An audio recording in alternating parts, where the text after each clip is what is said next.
friends, this is Ritu Pansotra and welcome to CCD, a complete course destination. So दोस्तों, जैसे कि हम लोग को पता है कि हम अपने पिछली क्लास में क्लास 9 का चैप्टर 3 डिस्कस कर रहे थे, जिसका नाम था एटम्स एंड मॉलिक्यूल्स। और उसके अंदर हम लोगों ने बहुत कुछ डिस्कस कर लिया था। एटम्स के बारे में बहुत कुछ जान लिया था, मॉलिक्यूल्स के बारे में बहुत कुछ जान लिया था।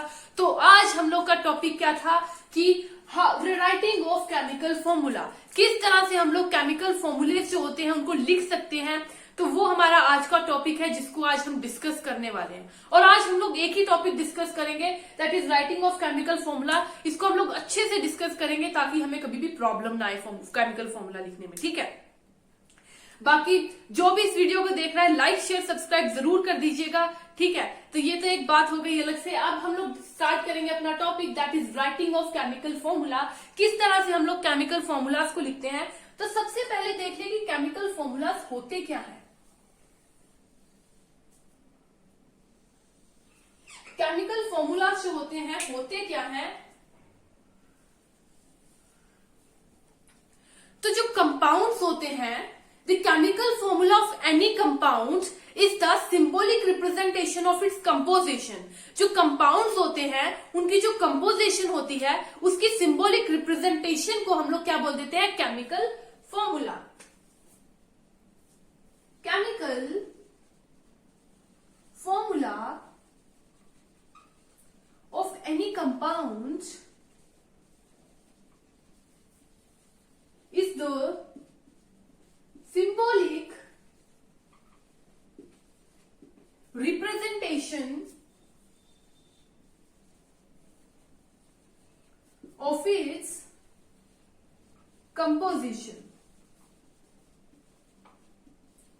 ठीक है, मतलब कि जो एक कंपाउंड है उसकी रचना किन किन एलिमेंट से मिलकर हुई है, उन एलिमेंट्स के सिंबल को रिप्रेजेंट करना, उसको हम लोग क्या बोल देते हैं, इट्स केमिकल फॉर्मूला।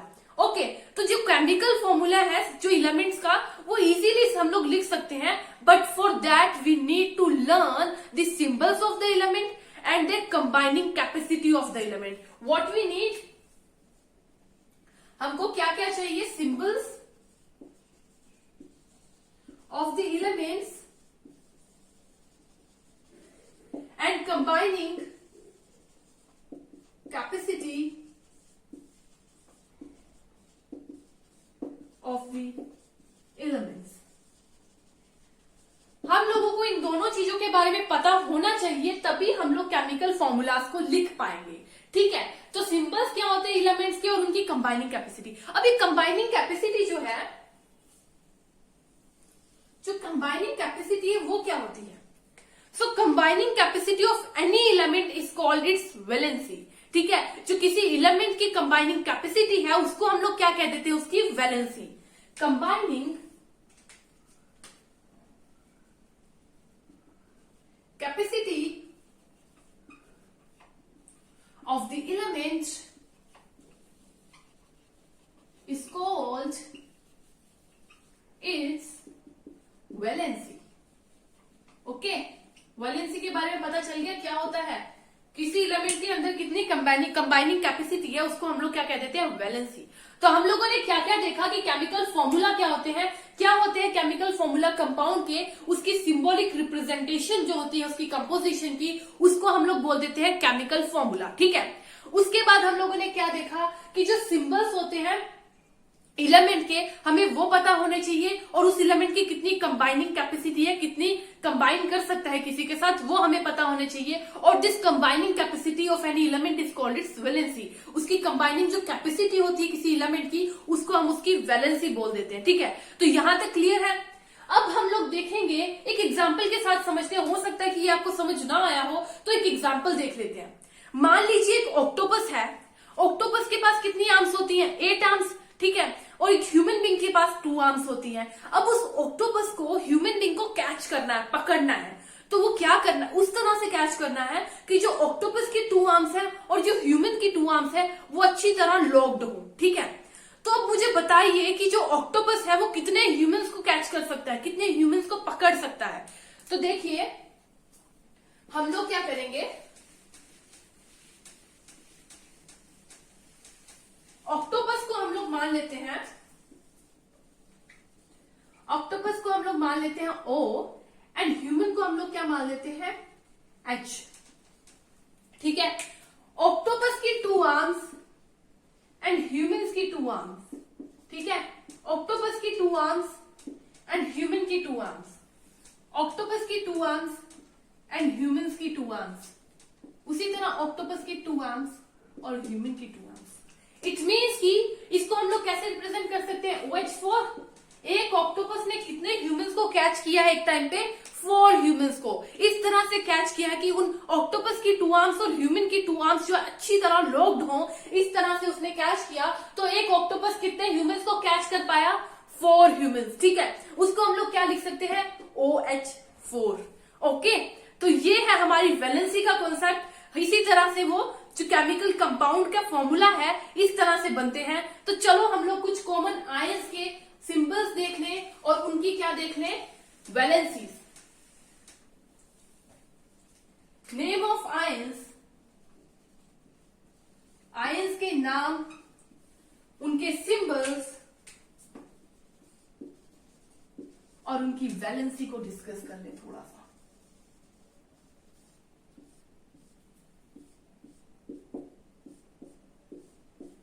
तो नेम ऑफ आयन है सोडियम। ठीक है, सोडियम का क्या सिंबल होता है, Na पॉजिटिव।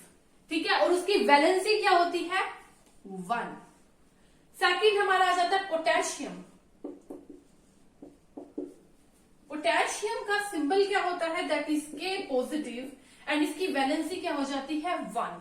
ठीक है, ऐसा हम लोग देख रहे हैं कि सोडियम का क्या सिंबल है, Na पॉजिटिव एंड पोटेशियम का क्या सिंबल है, K पॉजिटिव। इसी तरह सिल्वर देख लें, सिल्वर का क्या सिंबल होता है, Ag पॉजिटिव एंड उसकी वैलेंसी कितनी है, 1। उसी तरह कॉपर का सिंबल क्या होता है, Cu पॉजिटिव और उसकी वैलेंसी होती है 1। ठीक है, अब देखिए यहां पे कुछ चार्ज हम लोग शो कर रहे हैं पॉजिटिव। तो ये चार्ज क्या होते हैं, चार्ज क्या होते हैं कि कितने एटम्स को वो है जो लूज कर सकता है या फिर गेन कर सकता है। जो केमिकल एलिमेंट्स होते हैं, कितने एटम्स को लूज करें या फिर कितने एटम्स को गेन करें, उसको हम लोग क्या कह देते हैं, charge. The number of atoms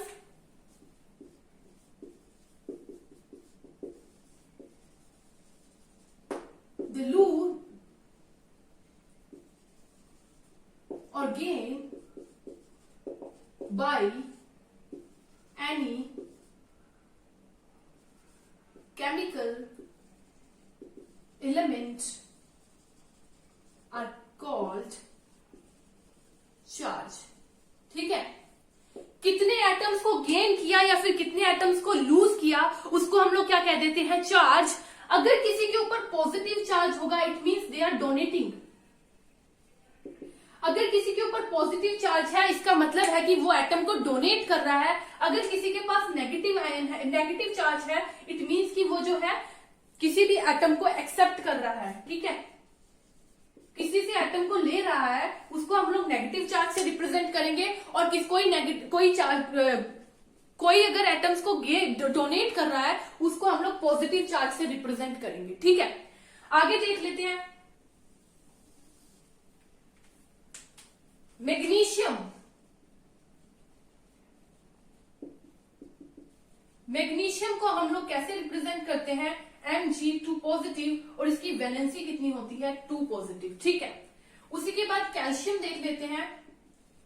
calcium को हम लोग कैसे रिप्रेजेंट करते हैं, Ca2 पॉजिटिव और इसकी वैलेंसी कितनी है, 2 पॉजिटिव। ठीक है, उसी तरह अगर हम आयरन को देख लें तो आयरन को हम लोग रिप्रेजेंट कर देते हैं Fe2 पॉजिटिव और इसकी वैलेंसी कितनी है, 2 पॉजिटिव। उसी तरह कॉपर को देख लें, कॉपर को हम लोग कैसे रिप्रेजेंट करते हैं, Cu2 पॉजिटिव और वैलेंसी कितनी है, 2 पॉजिटिव। तो देखो जो कुछ एलिमेंट्स होते हैं उनके पास एक से ज्यादा वैलेंसीज होती हैं। ठीक है, जैसे यहाँ पे कॉपर देख लो, कॉपर के पास 1 वैलेंसी भी है और कॉपर के पास 2 वैलेंसी भी है। इट मीन्स कि कुछ ऐसे एलिमेंट्स होते हैं जिनके पास मोर देन वन वैलेंसी होती है। तो कॉपर के पास जो वैलेंसी है वो वेरिएबल है, चेंज होती रहती है, कभी 1 रहती है, कभी 2 होती है। डिपेंड करता है कि वो किस कंपाउंड के अंदर है और एटम्स को वो गेन कर रहा है या फिर लूज कर रहा है, उस पर डिपेंड करता है। ठीक है, तो कॉपर के अंदर वेरिएबल वैलेंसी होती है, 1 भी होती है, 2 भी होती है। ठीक है, तो ये तो हो गई हमारे कुछ एलिमेंट्स। ठीक है, आयंस हो गए, आयंस के सिंबल्स हो गए और उनकी वैलेंसीज हो गई। ठीक है, तो हमें कुछ वैलेंसीज को याद रखना पड़ता है। तो अब डिस्कस करते हैं हम अपने अगले टॉपिक को, जिसका नाम है rules that we must follow. कुछ रूल्स होते हैं जिसे हमें हमेशा फॉलो करना पड़ता है to write the chemical formulas. अगर हम लोग को केमिकल फॉर्मूलाज लिखने हैं तो उन रूल्स को हम लोग को फॉलो करना पड़ता है। तो आइए देखते हैं क्या रूल है वो।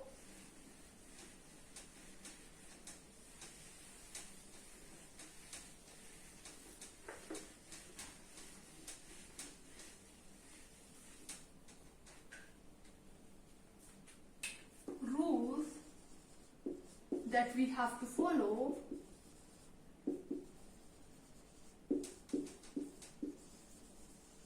while writing a chemical formula। जब हम लोग केमिकल फॉर्मूला लिखते हैं तो कुछ रूल्स को हमें फॉलो करना पड़ता है। तो सबसे पहला रूल क्या हो जाता है, the valency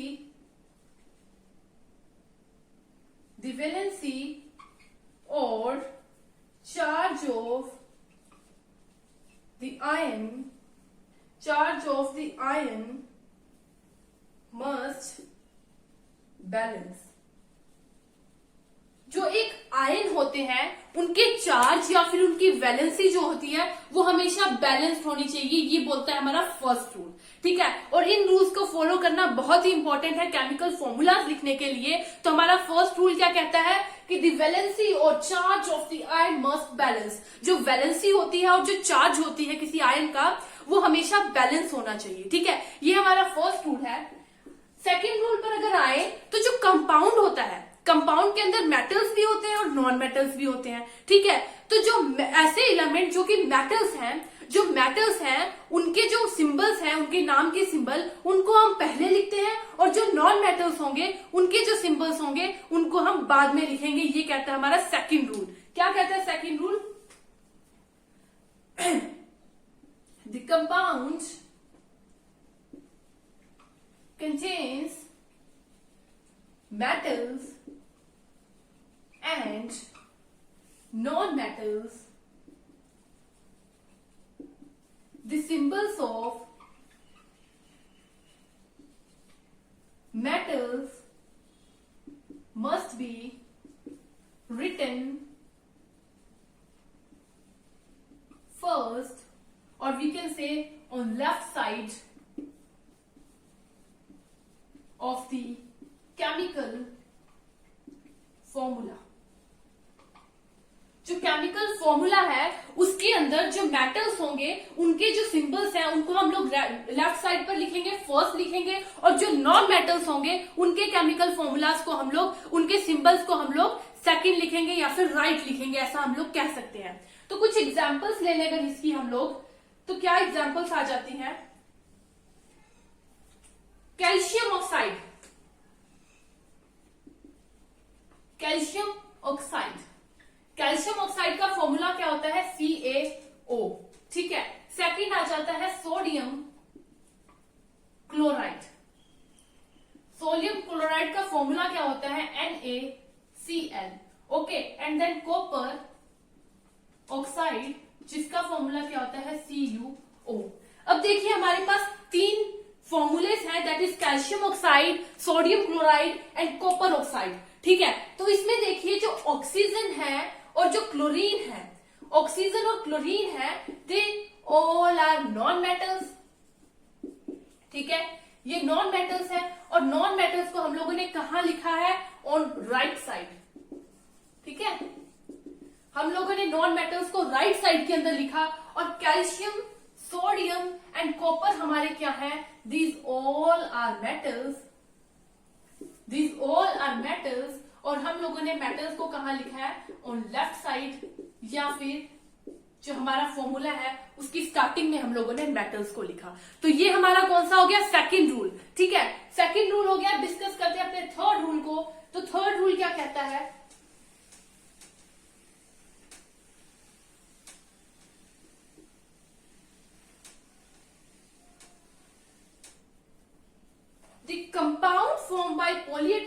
ions, the compound formed by polyatomic ions, the number of ions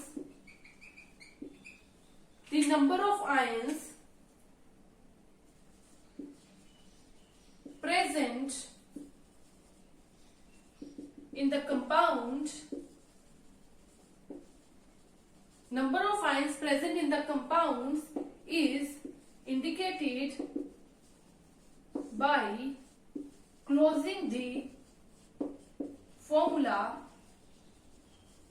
of ion in a bracket and writing the number of ions outside the bracket.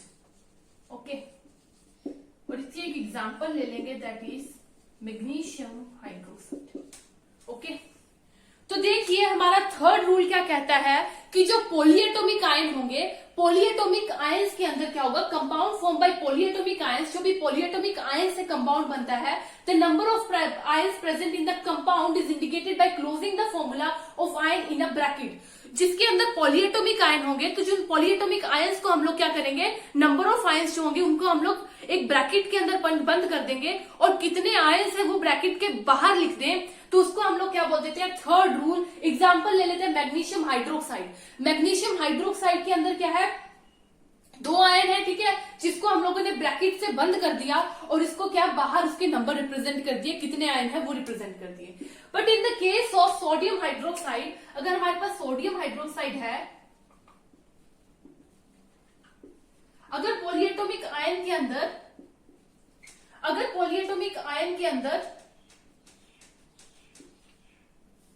ठीक है, अगर पॉलीएटॉमिक आयन के अंदर जो आयन है वो एक है, तो फिर हम लोग को ब्रैकेट लगाने की बिल्कुल भी जरूरत नहीं है. अब यहाँ पर एक ही आयन है तो हम लोग जो है ब्रैकेट लगाने की कोई जरूरत नहीं पड़ेगी, सिंपली हम लोग लिख सकते हैं. पर जहां पर एक से ज्यादा आयन हो गए तो हम लोग क्या करेंगे, ब्रैकेट के अंदर बंद करेंगे और जितने नंबर ऑफ है वो बाहर लिख देंगे. ठीक है, तो ये हमारा थर्ड रूल कहता है.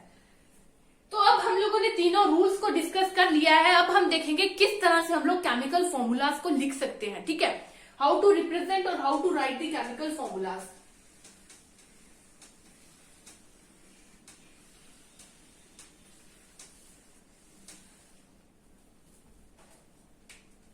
How to write the chemical formulas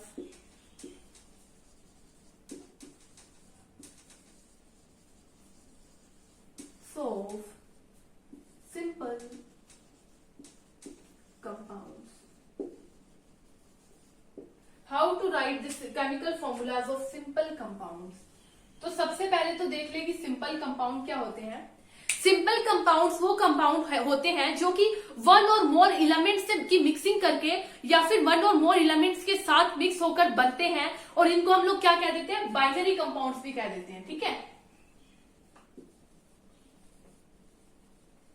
sorry, एक एलिमेंट नहीं, दो या उससे ज्यादा एलिमेंट्स को मिक्स करके अगर हम कंपाउंड्स बनाते हैं तो उसको हम लोग सिंपल कंपाउंड्स बोल देते हैं, और जो सिंपल कंपाउंड है उसको हम बाइनरी कंपाउंड भी बोल देते हैं. तो आइए देखते हैं किस तरह से हम इनके केमिकल फॉर्मूलाज को लिखते हैं, किस तरह से सिंबल्स को लिखते हैं. तो सबसे पहले हम लोग क्या एग्जांपल ले लेते हैं, सबसे पहले हम लोग एग्जांपल ले लेंगे हाइड्रोजन क्लोराइड की. हाइड्रोजन क्लोराइड की एग्जांपल ले लेते हैं. सिंबल क्या है हाइड्रोजन का, हाइड्रोजन का सिंबल होता है H और क्लोरीन का सिंबल होता है Cl. और अगर बात करें चार्ज वैलेंसी की, तो कितनी वैलेंसी होती है हाइड्रोजन की, 1, और क्लोरीन की वैलेंसी होती है 1. अब देखिए हाइड्रोजन क्लोराइड था, उसकी हम लोगों ने जो है सिंबल्स लिख लिए. हाइड्रोजन का सिंबल था H और क्लोरीन का सिंबल होता है Cl. उनकी वैलेंसीज को लिख लिया. हाइड्रोजन की वैलेंसी होती है 1, क्लोरीन की वैलेंसी होती है 1. अब क्या करेंगे, जो इसकी वैलेंसी है, जो हमारे इस एलिमेंट की वैलेंसी है, उसको इसके साथ मैच करेंगे, दूसरे वाले के साथ क्रॉस कर देंगे, मल्टीप्लाई जैसे करते हैं, और 1 को इसके साथ. तो हमारा फॉर्मूला क्या बन गया, केमिकल फॉर्मूला क्या बन गया इसका, HCl। ठीक है, क्या फॉर्मूला बन गया हमारा, HCl। ठीक है ना, ये इस तरह से हम लोग केमिकल फॉर्मूला को लिखते हैं। सेकंड देख लेते हैं, हाइड्रोजन सल्फाइड।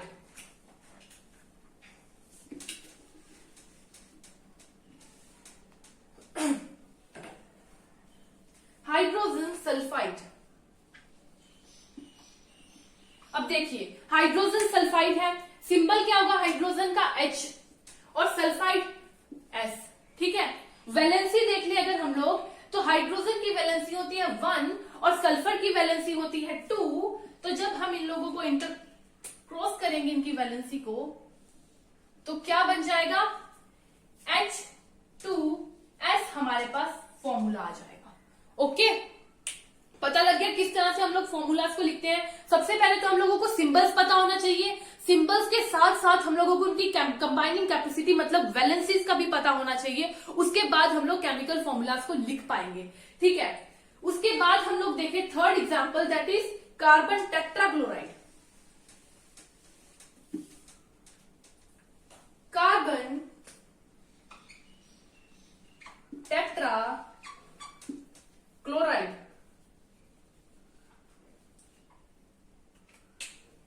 देखिए कार्बन का क्या सिंबल होता है, C, और क्लोरीन का सिंबल क्या होता है, Cl।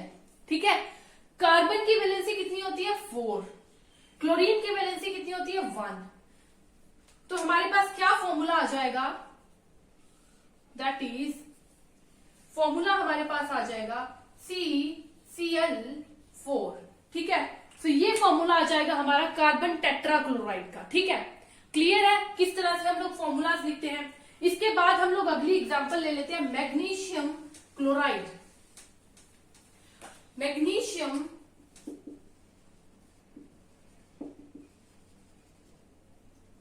क्लोराइड, तो देखिए इसके अंदर जो कटायन है हमारा, मैग्नीशियम जो कटायन है उसको कैसे लिखते हैं, Mg2 पॉजिटिव, एंड क्लोराइड को कैसे लिखते हैं, Cl नेगेटिव। जो हमारा क्लोराइड है वो अनायन है और जो हमारा मैग्नीशियम है वो कटायन है। कल हम लोग ने डिस्कस किया था कटायंस क्या होते हैं और अनायंस क्या होते हैं। कटायंस जिनके पास पॉजिटिव चार्ज होता है, अनायंस जिसके पास नेगेटिव चार्ज होता है। तो मैग्नीशियम हमारा कटायन है और क्लोराइड हमारा अनायन है। जो मैग्नीशियम है वो हमेशा हम लोग आगे लिखेंगे सिंबल मैग्नीशियम का, और क्लोरीन का सिंबल हमेशा हम पीछे लिखेंगे। ठीक है, तो देख लेते हैं मैग्नीशियम का सिंबल क्या है, Mg, और क्लोरीन का सिंबल क्या है, Cl। ठीक है, तो मैग्नीशियम का चार्ज, मैग्नीशियम के ऊपर कौन सा चार्ज होगा, मैग्नीशियम का चार्ज है 2 पॉजिटिव। ठीक है, और क्लोरीन का चार्ज है 1 नेगेटिव। तो जब हम इनको कंबाइन करेंगे तो हमारे पास क्या फॉर्मूला आ जाएगा, हमारे पास क्या फॉर्मूला आ जाएगा, MgCl2। इसका मतलब कि हमें 2 क्लोरीन के आयंस चाहिए for every 1 magnesium ion. Her magnesium के एक आयन के लिए हम लोगों को 2 क्लोरीन के आयन चाहिए होंगे। ठीक है, तो हम लोग ये फॉर्मूला देख सकते हैं, MgCl2 किसका आया, मैग्नीशियम क्लोराइड का। इसके बाद की एग्जांपल हम लोग डिस्कस कर लें, एल्यूमिनियम ऑक्साइड। एल्यूमिनियम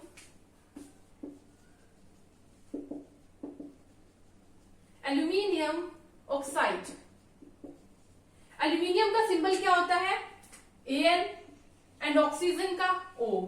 एल्यूमिनियम की चार्ज कितना होता है, एल्यूमिनियम के ऊपर 3 पॉजिटिव और ऑक्सीजन के ऊपर 2 नेगेटिव।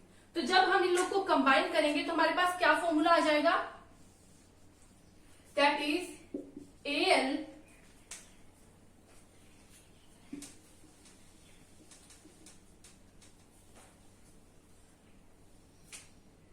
Al2O3। ठीक है, तो क्या फॉर्मूला आ गया हमारे पास एल्यूमिनियम ऑक्साइड का, Al2O3। ओके, नेक्स्ट एग्जांपल हम लोग ले लें तो कैल्शियम ऑक्साइड। नेक्स्ट एग्जांपल क्या होगी, calcium oxide. Calcium oxide, calcium का क्या सिंबल होता है, Cl, और ऑक्सीजन का सिंबल होता है O। दोनों के जो चार्ज होंगे क्या होगा, 2 and 2। जब हम इनको कंबाइन करेंगे तो हमारे पास क्या आ जाएगा, Cl2O2 फॉर्मूला। पर हम इसको सिंपल लिख सकते हैं बिकॉज दोनों के जो चार्ज है वो सेम है, तो हम लोग क्या लिख सकते हैं, CnO। ठीक है, ये हो गया हमारा फॉर्मूला कैल्शियम ऑक्साइड का।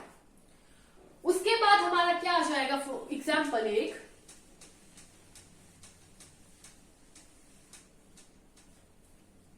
Calcium hydroxide.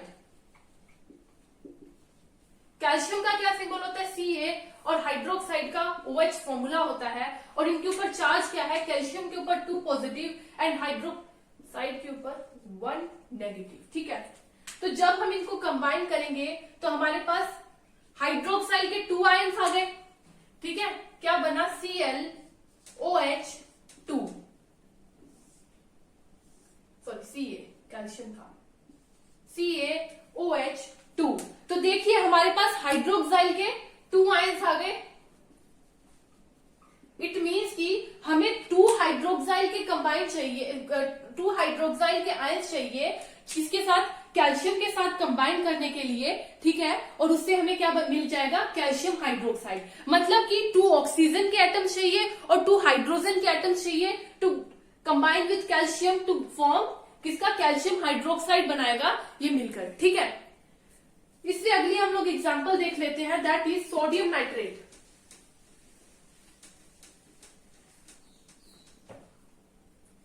Sodium nitrate, sodium क्या होता है, Na, और नाइट्रेट का फॉर्मूला क्या होता है, NO3।